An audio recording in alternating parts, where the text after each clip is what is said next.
Ce journal vous est offert par le FPI, Fonds des promotions de l'industrie, votre partenaire privilégié pour la réussite de vos projets.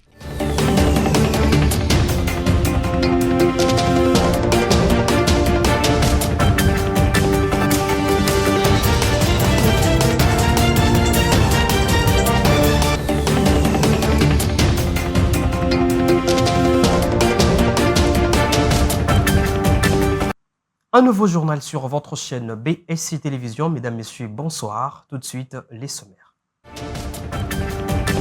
Les Fronts communs pour les Congo FCC de Joseph Kabila dénoncent l'enlèvement de Martin Kabweloulou, ancien ministre de Mines, et de son épouse. Ils exigent leur libération immédiate. Vous suivrez dans ce journal la lecture d'un communiqué quant à ce. Guerre au sein de la famille politique du président de la République, la fédération de l'IDPS Kananga dit non au meeting de Deo Bizibou prévu demain dans cette province du Kasaï central et réaffirme son soutien indéfectible au président Aïe Augustin Kabouya. Encore une fois, bienvenue si vous nous rejoignez. Mais tout d'abord, le chef de l'État Félix Tshisekedi a signé une série d'ordonnances liées dans la soirée d'hier sur la chaîne nationale RTNC. Il a prorogé de 15 jours l'état de siège dans les provinces du Nord, Kivu et des Littorés. Comme d'habitude, cette loi a été adoptée régulièrement à l'Assemblée nationale et au Sénat. Actuellement, la province du Nord Kivu est depuis bientôt 4 mois sous occupation de l'armée rwandaise et ses supplétifs du M23 qui tourmentent au quotidien la population civile. Suivez. Ordonnance numéro 25/216 du 21 mai 2025 portant prorogation de l'état de siège sur une partie du territoire de la République démocratique du Congo.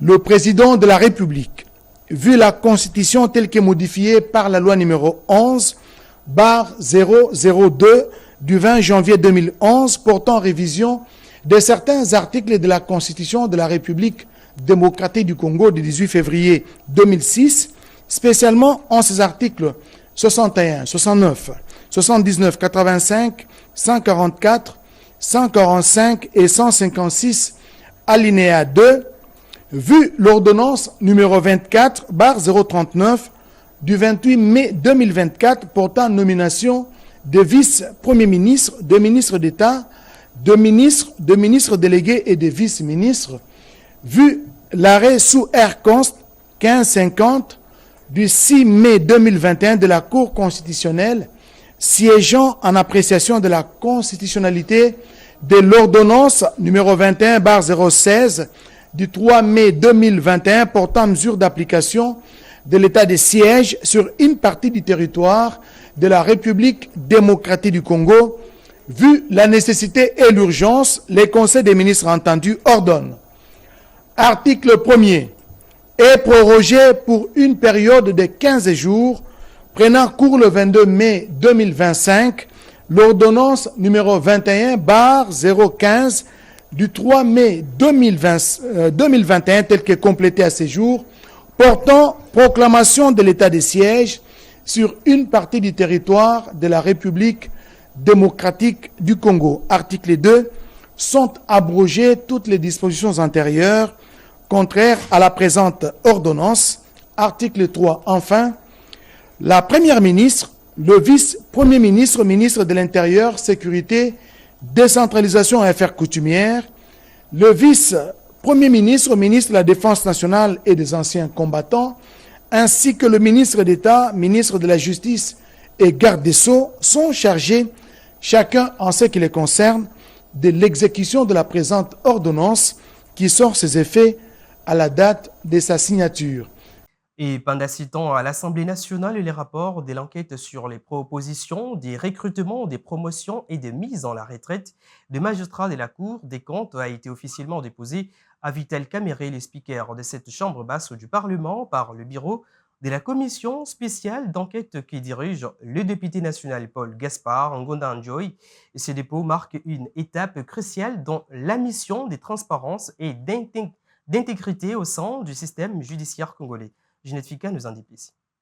Les bureaux de la commission spéciale d'enquête que dirige le député national Ngondankoy Nkoy et Yalongia, Paul Gaspard, a officiellement déposé le rapport de l'enquête sur les propositions des recrutements, des promotions et des remises à la retraite des magistrats de la Cour de compte à l'honorable président de l'Assemblée nationale, Vital Kamerhe. Ces rapports est présenté en séjour à la plénière afin de permettre aux élus nationaux de s'assurer que les processus de recrutement et de promotion respectent des standards rigoureux, contribuant ainsi à une justice équilibrée et transparente. La commission d'enquête a terminé son travail.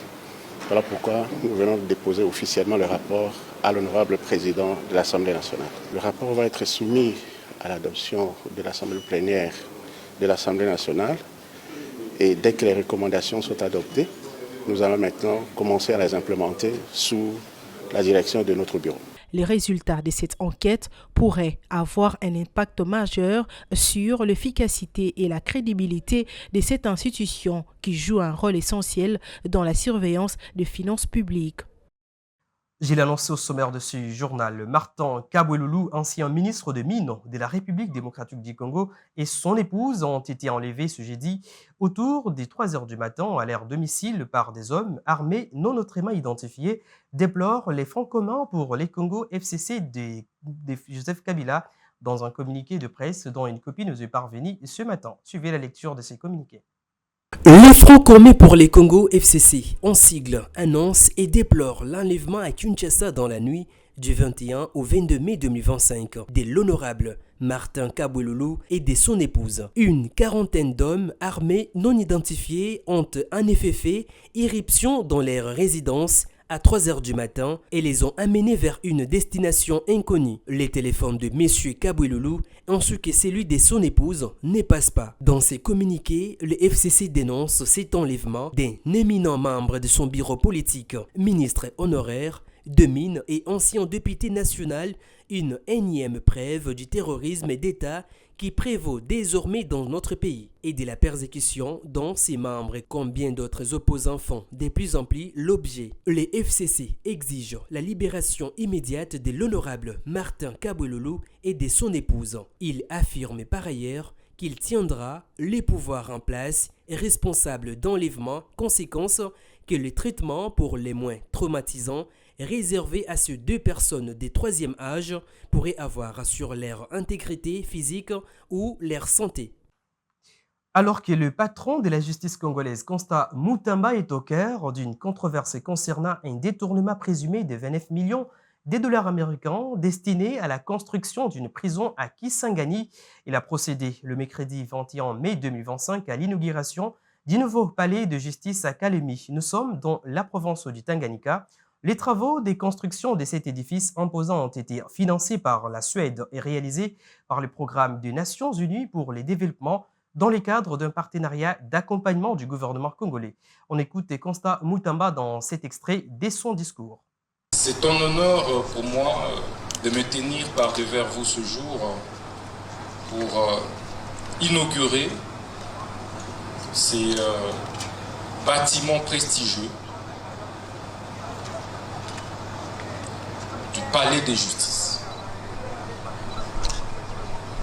de la province de Tanganyika. Ce palais qui est financé par le Royaume de Suède, mais dont les travaux ont été suivis plutôt par le PNUD, mais réalisés par un entrepreneur congolais. C'est impressionnant de voir la qualité du bâtiment, mais également le coût que cela a représenté pour sa construction. Je tenais, au nom de son Excellence Monsieur le Président de la République, chef de l'État et magistrat suprême, au nom de son Excellence Madame la Première Ministre, chef du gouvernement, vous témoigner de la profonde gratitude du gouvernement congolais. Vous témoignez de ses sincères remerciements pour l'édification de cette grande œuvre qui restera à jamais dans notre histoire judiciaire congolaise. Mais également vous rassurer de l'accompagnement sans faille du gouvernement congolais pour la suite de projets de construction des infrastructures, mais également d'appui à la réforme de notre système judiciaire. Je vous l'annonce au sommaire de ce journal. La fédération de l'IDPS Tshisekedi à Kananga s'oppose fermement à l'arrivée annoncée d'Edeo Bizibou Balola, désigné secrétaire général du parti par la Convention démocratique. Dans un communiqué signé par son président fédéral Justin Touloumé, la fédération dénonce une tentative de déstabilisation du parti et rejette la légitimité de cette désignation. Les documents rendus publics le 15 mai dernier qualifient Edeo Bizibou de secrétaire fraudeur et réaffirment son soutien à Augustin Kabouya, secrétaire général et président haï du parti, qu'elle considère comme la seule personne habilitée à engager l'UDPS. La fédération met en garde la mairie des Kananga, menaçant des conséquences si l'arrivée d'Edeo Bizibou annoncée pour ce 23 mai venait à se concrétiser. Et puis au Congo central, l'avenue Jacques Makiona qui part de l'entrée au EBK jusqu'au niveau du rond-point Afrique du Sud dans la ville de Matadi va bientôt se revêtir de sa plus belle robe après que le gouverneur de cette province, Grace Bilolo Kwanga, a procédé le mercredi 21 mai 2025 au lancement des travaux de sa réhabilitation. Reportage.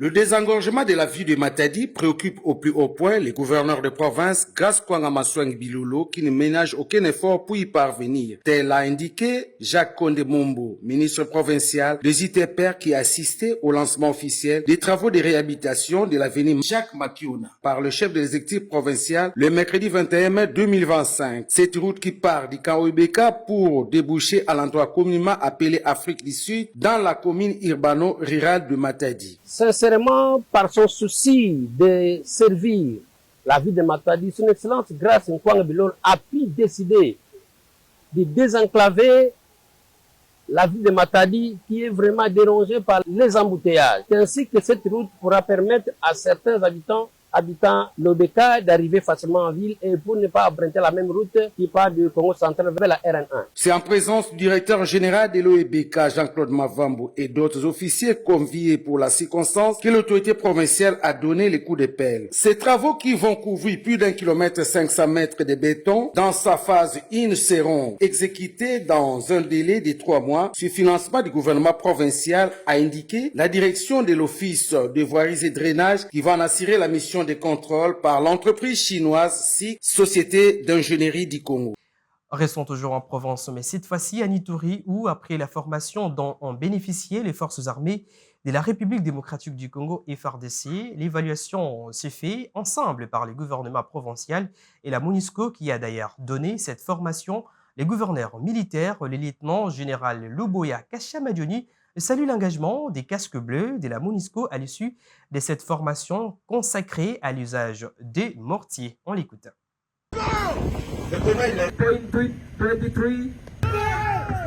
Ce travail accompli montre la coopération qu'il y a entre les troupes de la MONUSCO et les FARDC. La RDC est en train de passer des moments très difficiles, spécialement dans sa partie est. À Nituri, nous avons toujours évolué ensemble. Vous avez transmis le professionnalisme à nos officiers et à nos soldats.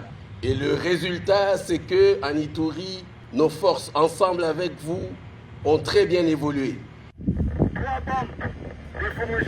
Depuis mon arrivée ici, cela fait 4 ans. Nous avons travaillé ensemble. Nous avons été dans les opérations ensemble. Vous avez recyclé et entraîné nos hommes. Et vous avez vu sur le terrain comment est-ce qu'ils se sont comportés. Ils se sont comportés avec bravoure parce qu'ils ont pris votre exemple. Et je voudrais que cet exemple continue. Cette préparation de nos unités ou de nos officiers au combat va demeurer. Encore une fois, mes très sincères félicitations. Autre chose à présent, la République démocratique du Congo a été désignée pour organiser la 41e édition du championnat d'Afrique d'élite qui s'y tiendra en 2026. C'est dans ce cadre que le président de la Fédération congolaise d'élite, associé Eric Kinzambi, a sollicité l'appui technique du directeur national des Jeux de la francophonie, Isidore Kwanja. Ce choix s'explique notamment par les infrastructures modernes et construites lors des 9e Jeux de la francophonie à Kinshasa. Suivez. La République démocratique du Congo, par l'entremise de la Fédération congolaise de lutte, a candidaté pour l'organisation du championnat d'Afrique de lutte toute catégorie l'année prochaine, donc en 2026. Un tel événement, nous ne savons pas le faire seul. Nous savons qu'il y a au Congo, il y a de l'expertise, il y a déjà quelqu'un qui a organisé un grand événement culturel et sportif. Je sais que nous l'approchons pour qu'il nous aide, pour qu'il nous accompagne à la réussite de cette organisation. La Confédération internationale a décidé, a sollicité que les championnats d'Afrique, pour la première fois, soient organisés en Afrique subsaharienne. Et le pays ciblé, c'est la RDC. Pourquoi la RDC? Parce que la RDC a déjà organisé un événement majeur qu'est la francophonie. Et la personne à côté de moi était les grands artisans, les grands organisateurs. Donc, on ne peut pas, comme je le disais, on ne peut pas penser organiser un événement de l'envergure des Jeux de la francophonie sans associer le directeur Kwanja qui connaît les méandres de l'organisation à Kinshasa. Et à l'international, 2 employés de l'ambassade israélienne aux États-Unis ont été tués à l'extérieur du musée juif de Washington. Le mercredi soir, ont annoncé les autorités américaines faisant état de l'arrestation du tueur présumé qui appelait à la libération plutôt de Palestiniens. Les abords du musée juif de Washington, bouclés par les forces de l'ordre. Mercredi soir, aux alentours de 21h, un homme ouvre le feu sur un groupe de 4 personnes tout juste sortis d'une réunion de jeunes diplomates organisée par le musée. Une femme et un homme, membres du personnel de l'ambassade israélienne aux États-Unis, perdent la vie. On a entendu une dizaine, peut-être une quinzaine de coups de feu. J'ai ensuite vu quelqu'un entrer en courant, la sécurité l'a laissé passer. J'imagine qu'il pensait que c'était une victime. Il était clairement en état de choc. Il a alors dit « Appelez la police, appelez la police ». 10 minutes plus tard, quand la police est arrivée, il a dit « C'est moi qui ai fait ça ». Il a saisi son sac, en a sorti un kéfier et a dit « J'ai fait ça pour Gaza ». L'ambassadeur d'Israël aux États-Unis a révélé que les victimes étaient un jeune couple, sur le point de se fiancer. Ensemble, nous nous tiendrons debout et nous vaincrons la dépravation morale de ceux qui pensent qu'ils vont obtenir des profits politiques en commettant des meurtres. Selon les enquêteurs, le suspect âgé de 30 ans et originaire de Chicago était jusqu'ici inconnu des services de police. Le FBI collabore à l'enquête en raison des soupçons d'actes de terrorisme et de crimes de haine. Nous ne tolérerons aucun acte de terrorisme et nous nous tiendrons côte à côte, tous ensemble, dans les jours et semaines à venir pour envoyer un message clair. Nous ne tolérerons pas l'antisémitisme. Le président américain Donald Trump a condamné des meurtres antisémites. Et ce journal touche à sa fin, mais avant tout les rappels des principaux titres. Vous avez suivi un communiqué du Front commun pour les Congo FCC de Joseph Kabila dénonçant l'enlèvement de Martin Kaboulolou, ancien ministre de Mines, et de son épouse. Ils exigent leur libération immédiate. Guerre au sein de la famille politique du président de la République Félix Tshisekedi, la fédération de l'IDPS Kananga dit non au meeting des Déo Bizibou prévu demain dans cette province du Kasaï central et réaffirme son soutien indéfectible au président Haï Augustin Kabouya. Mesdames, Messieurs, ce journal est complètement terminé. Merci de nous avoir suivis. Bonne suite des programmes sur votre chaîne BSC Télévision. Au revoir.